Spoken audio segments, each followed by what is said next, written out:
السلام علیکم ورحمۃ اللہ وبرکاتہ مغفرتہ بسم اللہ الرحمن الرحیم اللہم صلی علی محمد عبدک و رسولک و صلی علی المؤمنین والمؤمنات والمسلمین والمسلمات۔ زبان سنبھالو سب کام سنبھل جائیں گے۔ جو زبان کو سنبھالنے میں کامیاب ہو جاتا ہے اس کے سارے کام سنبھل جاتے ہیں۔ حضرت یونس بن عبید رضی اللہ تعالیٰ عنہ فرماتے ہیں جس کی زبان ایک ٹھکانے پر رہتی ہے اس کے سب کام ٹھیک رہتے ہیں۔ پہلے بات کو تولو پھر منہ سے بولو۔ جو سودا کرتے وقت لاپرواہی کے سبب اگر دھوکہ کھا جاتا ہے تو پچھتاتا ہے، اسی طرح زبان کو بھی بے جا صرف کرنے والا بہرحال نادم ہوتا ہے۔ چنانچہ ایک بزرگ نے فرمایا کہ اپنی بات کو مال کی طرح محفوظ رکھو اور جب خرچ کرنا چاہو تو خوب دیکھ بھال کرو اور سوچ سمجھ کر خرچ کرو۔ جوانی دیوانی ہے، اس کے شر سے بچو۔ جوانی میں عموماً صحت اچھی رہتی ہے، امنگیں اور آرزوئیں کثیر ہوتی ہے اور واقعی جوانی میں سخت آزمائش ہوتی ہے۔ چنانچہ حضرت حسن بصری رحمۃ اللہ تعالیٰ علیہ سے روایت ہے کہ حضرت عمر بن خطاب رضی اللہ تعالیٰ عنہ نے ایک نوجوان کو دیکھا، فرمانے لگے: اے نوجوان، اگر تو 3 چیزوں کے شر سے بچ جائے تو جوانی کے شر سے محفوظ ہو جائے گا۔ ایک زبان کا شر، دوسرے شرمگاہ کا شر اور تیسرا پیٹ کا شر۔ جائیں گی ڈھل یہ جوانی جس پہ تو ناز کرتا ہے، جائیں گی ڈھل یہ جوانی جس پہ تجھ کو ناز ہے، تو بجا لے چاہے جتنا 4 دن کا ساز ہے۔ نہ بولنے میں 9 گن، واقعی کم بولنے میں عافیت ہی عافیت ہے۔ چنانچہ حضرت وہب بن ورد رحمۃ اللہ تعالیٰ علیہ فرماتے ہیں: عافیت 10 حصے ہیں، اس میں سے 9 حصے صرف خاموشی ہے اور 1 حصہ لوگوں سے دور بھاگنے میں۔ خاموشی سونا ہے۔ حضرت سیدنا سلیمان علیہ نبینا علیہ الصلوۃ والسلام: اگر بات چیت کرنا بالفرض چاندی ہو تو چپ رہنا سونا ہے۔ جو مومن کامل ہوتا ہے اسے ذکر و درود اور نیکی کی دعوت کے کام سے فرصت ہی کب ملتی ہے کہ فضول بکواس میں پڑے، اور منافق تو ہوتا ہی فالتو ہے، بک بک نہ کرے تو کرے بھی کیا، جیسا کہ کم کلام زیادہ کام۔ امام اوزاعی رحمۃ اللہ تعالیٰ علیہ کا یہ مقولہ مشہور ہے کہ مومن کلام کم اور کام زیادہ کرتا ہے، مگر منافق کام کم اور کلام زیادہ کرتا ہے۔ ہر بات فرشتے لکھتے ہیں۔ پروقار شخصیات جب سامنے ہوتی ہے یا کبھی ارباب کرسی یعنی حکام دنیا دار کے سامنے جانا پڑ جاتا ہے تو زبان ذرا سنبھل کے جاتی ہے، مگر یہ معلوم ہونے کے باوجود کہ معزز فرشتے ہماری ہر بات لکھ رہے، پھر بھی نہ جانے بے شرمی اور بے حیائی کی باتیں لوگوں کو کیوں کر سوچتی ہے، زبان پر گالی وغیرہ کیسے آ جاتی ہے۔ حضرت امام حسن بصری رحمۃ اللہ تعالیٰ علیہ فرماتے ہیں: انسان پر تعجب ہے کہ کرامن کاتبین اس کے پاس ہے اور اس کی زبان ان کا قلم اور اس کا تھوک ان کی سیاہی ہے، پھر بھی وہ بےہودہ کلام کرتا ہے۔ 20 سال تک دنیاوی بات سے بچے رہے۔ ایسے اللہ عز و جل کے نیک بندے اور پیارے مصطفیٰ صلی اللہ علیہ وسلم کے دیوانے ہوتے ہیں کہ جن کو ذکر و درود سے فرصت ہی نہیں ملتی کہ فضول باتوں کی نوبت آئے۔ چنانچہ منقول ہے حضرت ربیع بن خثیم رحمۃ اللہ تعالیٰ علیہ نے موت سے پہلے 20 سال تک دنیا داروں سے گفتگو نہیں کی، 40 سال کی راتیں فضول باتوں سے پرہیز کیا۔ منصور بن معتمر رحمۃ اللہ تعالیٰ علیہ نے 40 سال تک بعد نماز عشاء کسی کے ساتھ فضول باتوں میں حصہ نہیں لیا۔ اللہ اکبر عز و جل۔ میٹھے اسلامی بھائیوں اور بہنوں، اللہ والے 40 سال تک اپنی زبان کو قابو میں رکھنے میں کامیاب ہو جائے اور ہم بد نصیب 40 منٹ بھی اپنی زبان نہ سنبھال سکے۔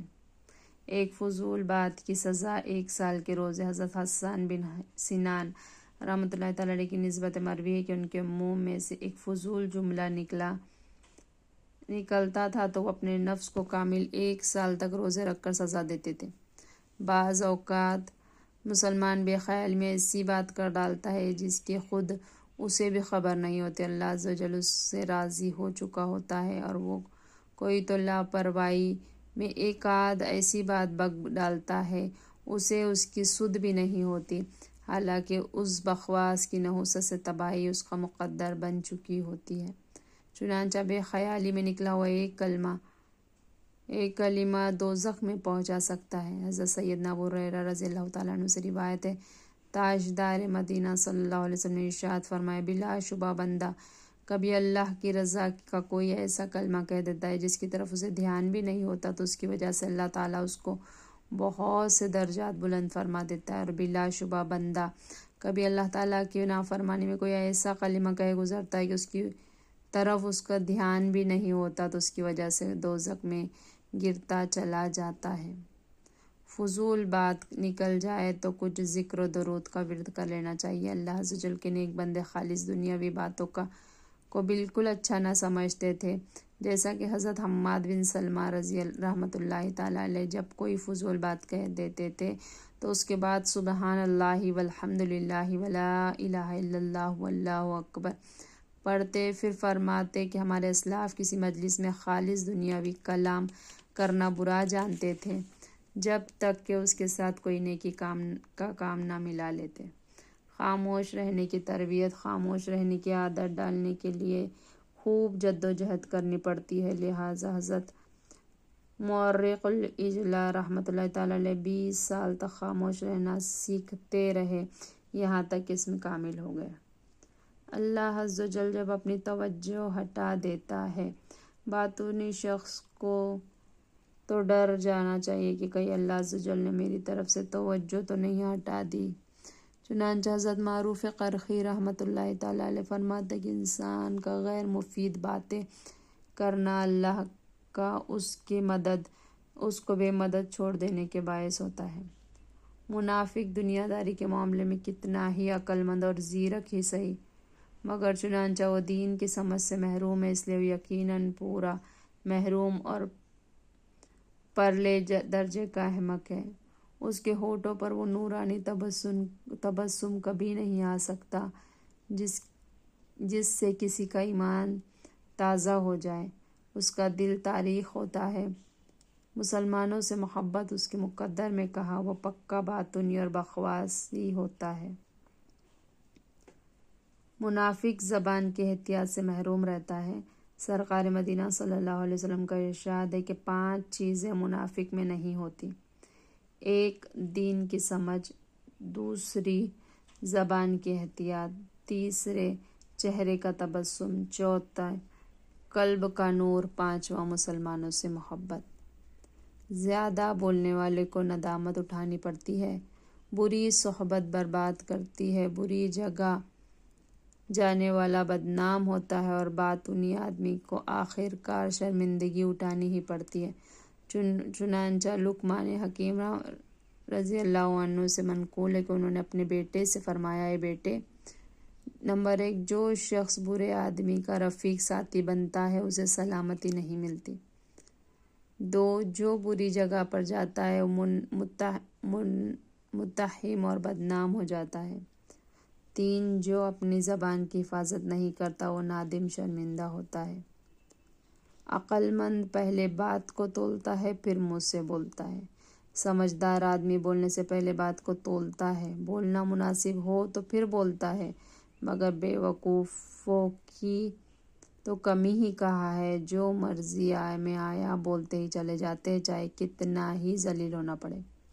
حضرت امام حسن بصری رحمۃ اللہ تعالیٰ علیہ کا ارشاد ہے، لوگوں میں یہ بات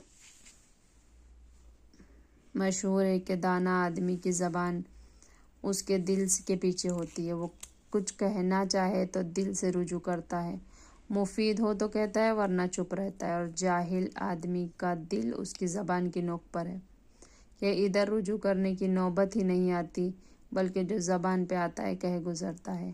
عقل مند کی شان یہی ہے کہ سوچ سمجھ کر بات کرے، اپنا وقت فضول ضائع نہ کرے، اپنے معاملات پر پوری توجہ رکھے، اسی طرح اسے فضول باتوں کا موقع ہی کہاں ملے گا۔ جو تول کر بولتا ہے فضول باتوں سے بچ جاتا ہے۔ حضرت سیدنا ابو ذر غفاری رضی اللہ تعالیٰ عنہ سے روایت ہے کہ میں نے سرکار مدینہ صلی اللہ علیہ وسلم سے سوال کیا، کہ ابراہیمی صحیفوں میں کیا مضامین تھے۔ فرمایا ان پر حکمت، مثالیں اور عبرت آمیز محاورات تھے۔ ایک عقل مند کو لائق ہے کہ جب تک اس کی عقل کام کرتی ہے وہ اپنی زبان کی نگہداشت رکھے، اپنے اوقات کی قدر کرے، اپنے حالات پر پورے دھیان سے نظر رکھے کہ جو شخص اپنے کلام کا محاسبہ کرنے لگتا ہے تو پھر وہ با مقصد کلام کرتا ہے۔ خاموشی دانائی ہے۔ یقیناً خاموشی بہت ہی بڑی حکمت ہے، مگر افسوس اس عظیم نعمت سے اکثر لوگ قصداً محروم رہتے ہیں۔ حضرت انس بن مالک رضی اللہ تعالیٰ عنہ سے روایت ہے کہ لقمان حکیم رضی اللہ تعالیٰ عنہ حضرت داؤد علیہ السلام کی خدمت میں حاضر ہوئے اور آپ علیہ السلام زرہ بنا رہے تھے۔ حضرت لقمان رضی اللہ تعالیٰ عنہ یہ دیکھ کر تعجب کرنے لگے اور ایک بار تو پوچھنے کا عزم ہی کر لیا کہ پوچھو تو کیا بناتے ہیں اور کس مقصد کے لیے، مگر حکمت دانائی نے سوال کرنے سے منع کیا اور چپ رہے، حتیٰ کہ حضرت داؤد علیہ السلام جب بنا کر فارغ ہوئے تو کھڑے ہو کر زرہ پہنی اور فرمانے لگے، لڑائی کے لیے بہترین چیز ہے اور بنانے والا بھی کیا خوب ہے۔ لقمان رضی اللہ تعالیٰ عنہ کہنے لگے کہ خاموشی بھی حکمت دانائی ہے، مگر اسے اپنانے والے کم ہیں۔ سبحان اللہ و بحمدہ، سبحانک اللہم و بحمدک، اشہد ان لا الہ الا انت، نستغفرک و نتوب الیک۔ سبحان ربک رب العزت عما یصفون وسلام علی المرسلین والحمد للہ رب العالمین برحمتک یا ارحم الراحمین۔ السلام علیکم ورحمۃ اللہ وبرکاتہ، مغفرتہ، جزاک اللہ خیرا کثیرا۔